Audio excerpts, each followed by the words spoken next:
ทุกคนฮู้บ่ว่าอากรมูลค่าเพิ่มแม่นหยังอากรมูลค่าเพิ่มแม่นการเก็บอากรจากผู้สวมใช้สินค้าหรือการให้บริการในแต่ละขั้นตอนของการจำหน่ายสินค้าให้บริการ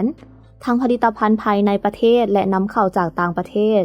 เว้าให้เข้าใจง่ายๆก็คือแม่นอากรประเภทหนึ่งที่เก็บจากการขายสินค้าและการบริการโดยปัจจุบันสปป.ลาวแม่นเก็บในอัตรา10 ส่วนร้อยของราคาสินค้าและบริการแล้วเป็นหยังจึงมีการเก็บอากรมูลค่าเพิ่มถึงแม้นว่าจะมีการเก็บอากรหลายประเภทแต่ก็ยังบ่เพียงพอกับการจ่ายสวัสดิการของพลเมืองและการบริการสาธารณะอื่นๆอากรมูลค่าเพิ่มหรือ VAT ก็เป็นอีกหนึ่งอากรที่สำคัญและเป็นพันธะของทุกคนที่จะต้องได้ช่วยกันประกอบส่วน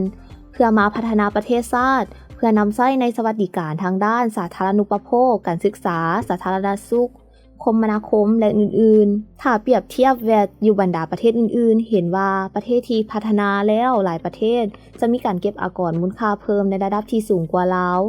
และภาคส่วนใดๆที่สามารถเก็บอากรมูลค่าเพิ่มได้การเก็บอากรมูลค่าเพิ่มหรือ VAT รัฐบาลได้มอบให้หัวหน่วยธุรกิจที่ได้จดทะเบียนถูกต้องและเข้าในระบบอากรมูลค่าเพิ่มเป็นผู้จัดเก็บจากผู้ซื้อสินค้าและการบริการซึ่งจะรวมในใบบินของสินค้าหลังจากนั้นหัวหน่วยธุรกิจต้องได้นำส่งจำนวนเงินอากรมูลค่าเพิ่มที่เก็บได้นั้นมาส่งให้แก่รัฐบาลเพื่อนำไปพัฒนาและสร้างสรรค์ประเทศชาติต่อไปสอบถามข้อมูลเพิ่มเติมได้ที่1466ในโมงเวลาและวันราชการเว็บไซต์ www.mof.gov.la